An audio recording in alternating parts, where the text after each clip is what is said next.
Your home used to be the place where you felt safe. Now it feels like another subscription you can barely cancel. You pay to live there. You pay to heat it. You pay to light it. You pay to cook in it. You pay standing charges before you have even used anything. And from July, energy bills in Great Britain are going up again. The price cap is rising by 13% for a typical household. That means going for around £1,641 a year to around £1,862. That is another £221 a year for something most people cannot simply stop using. And that is what makes this different. This is not a luxury bill. This is not a holiday, not a reckless lifestyle upgrade. This is heat, light, food, laundry, a warm room for your child. This is normal life. And when normal life keeps getting more expensive, your home slowly stops feeling like a shelter and starts feeling like a bill with walls. Energy bills hit differently because you cannot opt out of them. You can cancel Netflix. You can skip a takeaway. You can delay buying clothes. You can ignore a sale. But you cannot realistically say, I'm not going to heat my home. I'm not going to cook. I'm not going to wash clothes. That is why this bill feels so psychologically heavy, because it does not feel like spending. It feels like existing.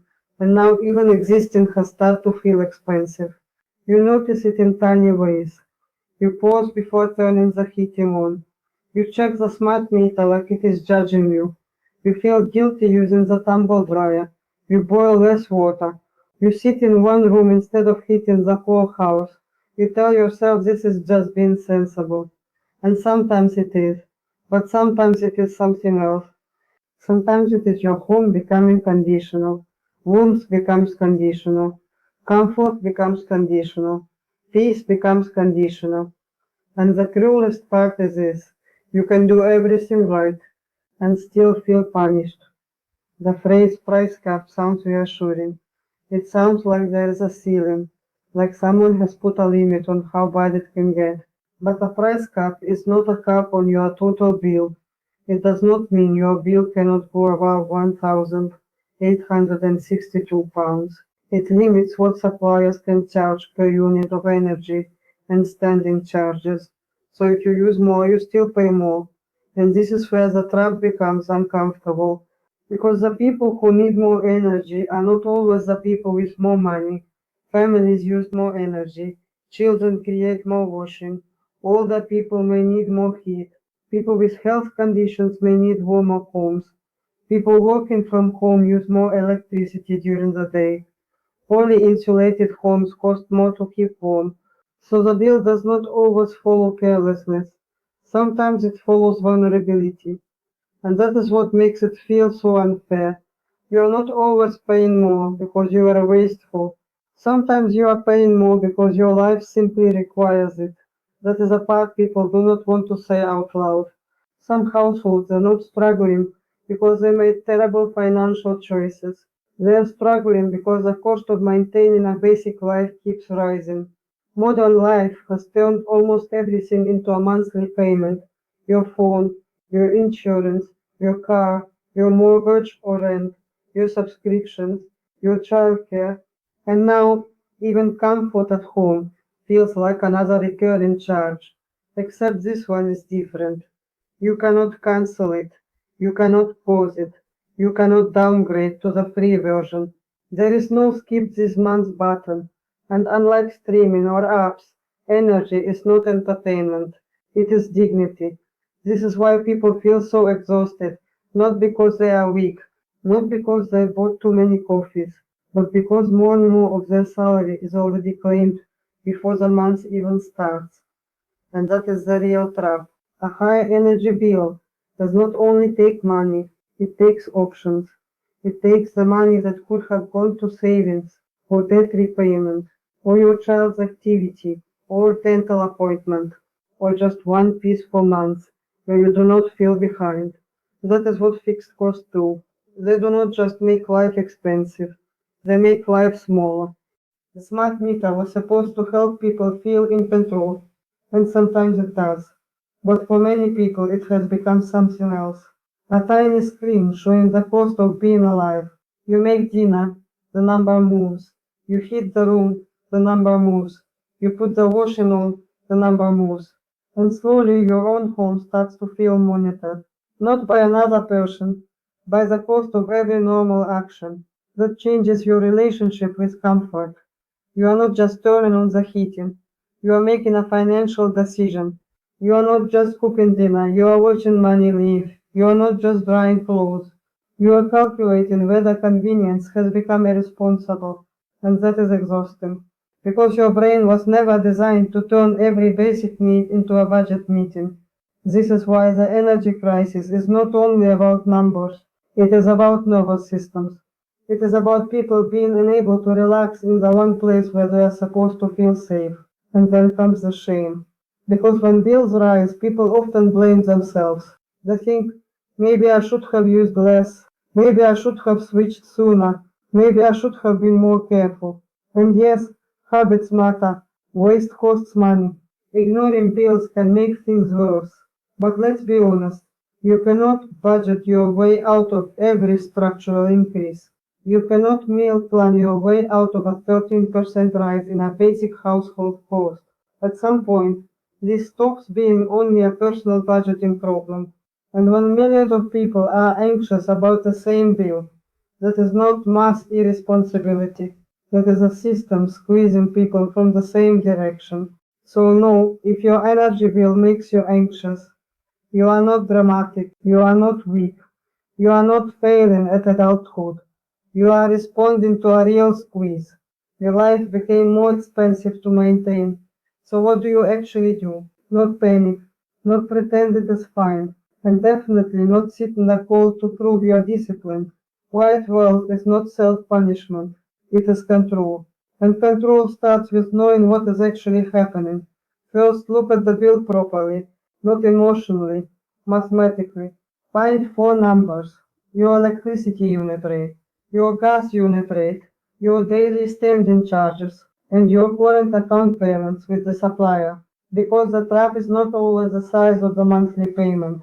Sometimes the trap is that your direct debit looks affordable, while debt is quietly building behind it. So check whether your monthly payment is actually covering your usage.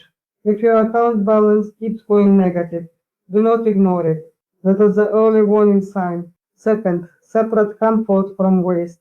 Being warm is not waste. Cooking food is not waste. Keeping your child comfortable is not waste. But heating empty rooms may be waste. Old bulbs may be waste. A broken thermostat may be waste. Appliances running for no reason may be waste. The goal is not to suffer. The goal is to stop paying for things that give you nothing back. Third, choose the boring fixes first. Not because they are glamorous, because they actually help. Lead radiators if they are not heating properly. Use drought excluders around doors. Close curtains before the room gets cold. Move furniture away from radiators. Wash full loads instead of half loads. Use lower temperature washers where possible. Turn off standby devices that you never use. Check whether your boiler settings are too high. These are not magic solutions. They will not cancel the cost of living crisis, but they can reduce the waste around the edges, and sometimes the edges matter. Fourth, do not let your direct debit become a mystery. If your supplier increases it, check why. If it feels too high, ask for the calculation. If it feels too low, do not celebrate too quickly, because a low payment can feel like relief now and become a debt later. The question is not, can I afford this payment today? The question is this payment realistic for my actual usage? That is the difference between feeling safe and being surprised later. Fifth, ask for help early, not when everything has collapsed. Thirdly, if you are falling behind, contact your supplier. Ask about repayment options. Ask whether they have hardship support. Check whether you qualify for any government or local help. Speak to a debt advice charity before it becomes an emergency. There is no shame in getting help with a basic cost of living. The shame would be living in a society where people are scared to heat their homes. And finally, protect your nervous system. Do not check the smart meter every 10 minutes. Do not turn your home into a punishment zone. Pick one or two sensible rules, and then let yourself live, because control is not obsessing over every kettle boil. Control is building a plan that lets your brain breathe again. That is quiet wealth. Not pretending the bill does not matter. Not blaming yourself for every number, but taking back enough clarity to stop feeling hunted inside your own home. The energy bill trap is not only about energy, it is about something bigger. It shows how much of modern life is now pre-sold before you even touch your salary. Your income arrives, and rent takes a piece, then energy takes a piece, then council tax takes a piece, then insurance, debt, childcare. The list goes on and on. And then people wonder why they earn more than they used to, but feel less free. This is why a good salary does not always feel like safety anymore, because freedom is not just what you earn. Freedom is what remains after normal life has taken its share. And for many people, less and less remains. That is why they feel trapped, not because they have nothing, but because every pound already has somewhere to go. So yes, your energy bill is about to get worse. But the real story is not only the extra 221 pounds, the real story is what it represents. Another basic part of life becoming more expensive, another fixed cost eating your breathing room, another reminder that even staying home is not free anymore. And maybe that is why people are so tired. Not because they are dramatic, not because they cannot manage money, but because every month life asks them to pay more, just to stand still. And when your home starts feeling like another subscription, quiet wealth begins with taking back whatever control you can, not by pretending the problem is small, not by blaming yourself for a bill, but by seeing the trap clearly. Because once you see the trap, you can stop mistaking survival for failure, and you can start protecting the one thing modern life keeps trying to take from you, your breathing room. If this hit home, subscribe for more videos about modern money traps, quiet wealth, and the hidden cost of normal life.